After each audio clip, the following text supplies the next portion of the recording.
Welcome back to the Fame Files, where we take a look at the lives and legacies of folks who've really made a difference. And today we're going to be talking about the one and only Gene Hackman, who recently passed away. At 95? Yeah. Oh my 95 God. years old. It's crazy, right? Yeah. Even though, he officially retired from acting like over 20 years ago, it still felt like such a huge loss when we heard the news. Yeah, it really does. It shows you how powerful, iconic performances can be, Yeah. They really stick with you. And that's what we're going to be talking about today, those amazing roles he played, the things that made him so unique. But, first we got to talk about, his passing. Right. So Hackman and his wife, Betsy Arakawa, were found deceased in their Santa Fe home on February 27th. Wow. Along with their dog. Authorities are saying that they don't suspect any foul play, but we're still waiting on the medical examiner's report. It could take a few weeks. It's kind of strange, isn't it? Like, even though it seems like it was probably natural causes, there's still like a little mystery there. Yeah. And this one detail really got to me. Mm-hmm. It was a neighbor who was worried about them, so they called for a welfare check. Oh, wow. And that's what led to them finding Hackman and his wife. It's kind of, it says a lot, I guess, that even though he was this big Hollywood star, he and Betsy had this life in Santa Fe where, their neighbors knew them, cared about them. Yeah. It makes you wonder, like, what was their life like after Hollywood? Okay, but before we get too far ahead of ourselves, let's back up a bit. 5 Oscar nominations, 2 wins. For anyone who needs a refresher, what were some of those roles that made Gene Hackman a household name? Well, I mean, where do we even start? The French Connection, obviously. That 70s, that gritty cop movie. His performance as Popeye Doyle, this just relentless, driven detective. Yeah. It won him his first Oscar. And it really changed how we saw action heroes, Totally. Yeah. And then, 20 years later, he wins another Oscar for Unforgiven, Clint Eastwood's, Yeah, the masterpiece. Masterpiece. Right? He played Little Bill Daggett, this complicated sheriff.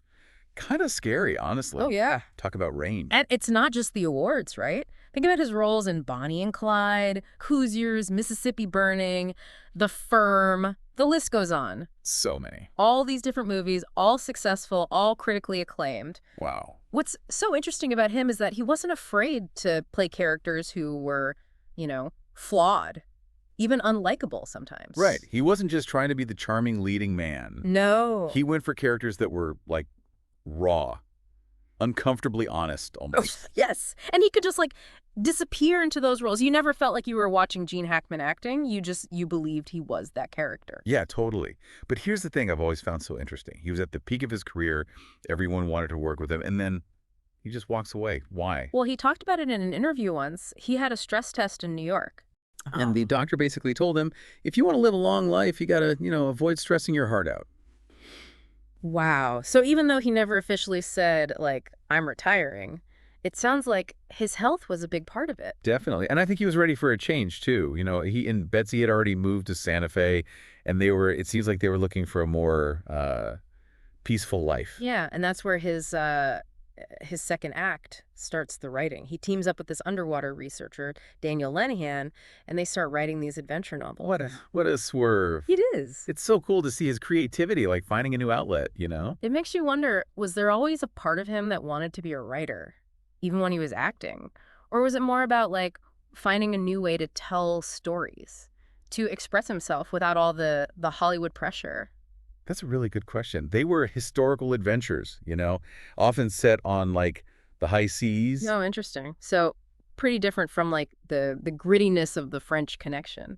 Oh, yeah, definitely. But, it's funny, even though the genres are different, there are some themes that, run through both his acting and his writing. This idea of resilience, facing danger, and characters who are kind of on the fringes of society, you know?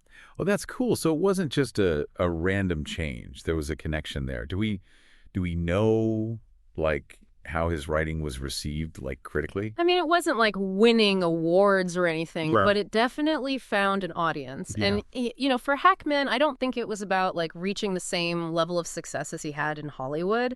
Yeah. I think it was more about, following a passion, trying something new, creatively. And maybe, getting back some of that anonymity he seemed to want. He could be a successful author without having to be Gene Hackman, the movie star. Exactly. It let him connect with people, but on his own terms, Right. without, all the baggage of fame. I'm thinking about all the what ifs now.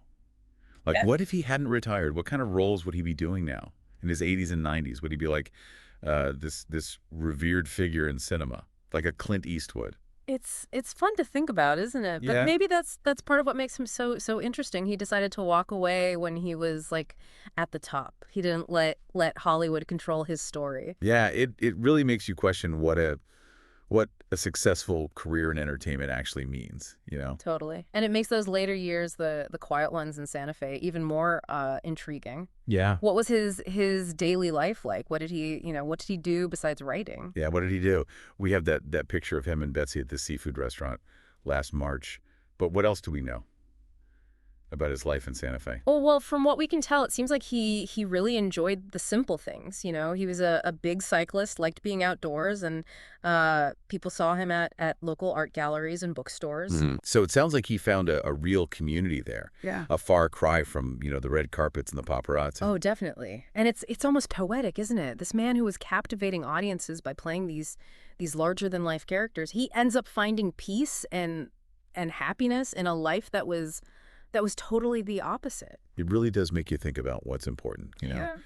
But we shouldn't forget why he went to Santa Fe in the first place, to get away from all the pressure of Hollywood. And it reminds me, we still need to talk more about those iconic roles that made him a legend. You're right. We've mentioned some of his most famous characters, but I think we should really dive into what made his acting so unique, so captivating. Yeah, what was it about him that let him just become those characters? Was it method acting? Did he prepare a ton? Was he just naturally talented? It was probably a mix of all of that. Yeah. But one thing that always stands out in his performances is how much attention he paid to the details. He didn't just say the lines. He lived those characters, Yeah. He thought about their past, their motivations, even how they moved. It's like he was like a sculptor or something, carefully shaping every little detail until the character was like revealed. I love that. And you can see it in how he uses his body, his voice, even when he's not saying anything, like Yeah. in the French Connection. He's playing this tough cop, and you can tell just by, how he walks, how he stands, the way he looks at people. Yes. And in Unforgiven, he's Little Bill, this powerful, scary guy. But there's also like this vulnerability there, a little sadness in his eyes, Exactly. He understood that. Like Yeah. real complexity comes from showing both the good and the bad in a character. And he did that so well. It makes me think about the Royal Tenenbaums. Yeah. Totally different from those tough guy roles, right? He's playing this weird kind of messed up dad. Yeah. He's hilarious. Oh, he's so funny in that. His comedic timing is perfect. Yeah. And it shows how versatile he was. He could be intense, he could be scary, but he can also be really funny and charming. He really was a chameleon, wasn't he? Yeah. He could do any genre, drama, comedy, and it always felt real. And that makes his choice to retire even more interesting. He had this incredible talent, and he just decided to walk away. What does that say about what he valued? What was he looking for in those quiet years in Santa Fe? Yeah, it really makes you wonder, like, was it all about his health? Yeah. Or was there something more he was looking for, Well, if you look at his whole life, it seems like he always wanted to be real, to be authentic. Yeah. On screen, he liked characters who felt real, Yeah. who weren't perfect, Yeah. And in his personal life, he wanted a life that was simple, real, away from all the fakeness of Hollywood. It's like he was living two different lives. Yeah. This huge persona on screen, Yeah. and then this quiet, almost like hidden life in Santa Fe. And maybe those two sides weren't actually that different. Maybe that intensity he had on screen, it came from a really deep place, a sensitivity that he protected by being private, I read somewhere that he was actually pretty shy. Oh, really? Yeah, it's hard to imagine when you see how powerful he was in his roles. It's wild, right? Maybe acting was his way of letting those emotions out, Okay. expressing himself in a way he couldn't just in everyday life. That makes me think about his childhood. It wasn't easy. No. He was in the Marines. He worked all sorts of jobs before he finally made it in Hollywood. Those experiences, they must have had a big impact on him. Oh, yeah. There's a toughness there, a grit that you can see in a lot of his characters. Yeah, it's the classic, like, underdog story. Yeah, He didn't just become successful. He had to work for it. he did. And maybe that's why his retirement, it means so much to people. You know, it wasn't about giving up. It was about making a different choice, a choice that felt right to him, you know. And it shows that success doesn't have to be one thing. It can be about finding peace, doing what you love, living a life that's true to who you are. Exactly. So as we wrap up our look at the life of Gene Hackman, I keep coming back to this question: what's the big takeaway? What's the legacy he leaves behind? I think it's a lot of things. Yes. On the one hand, there's how much his work meant, the roles everyone remembers, the awards, just how incredible he was as an actor. That's gonna last. Yeah. People are gonna remember him. Oh, definitely. But there's also that quiet strength, you know, Yeah. that choice to walk away from all the fame and live his life the way he wanted. That's a powerful thing in a world that always tells you success is about being famous and rich. He showed us there's another way. A way that puts being real, being true to yourself, and finding peace first.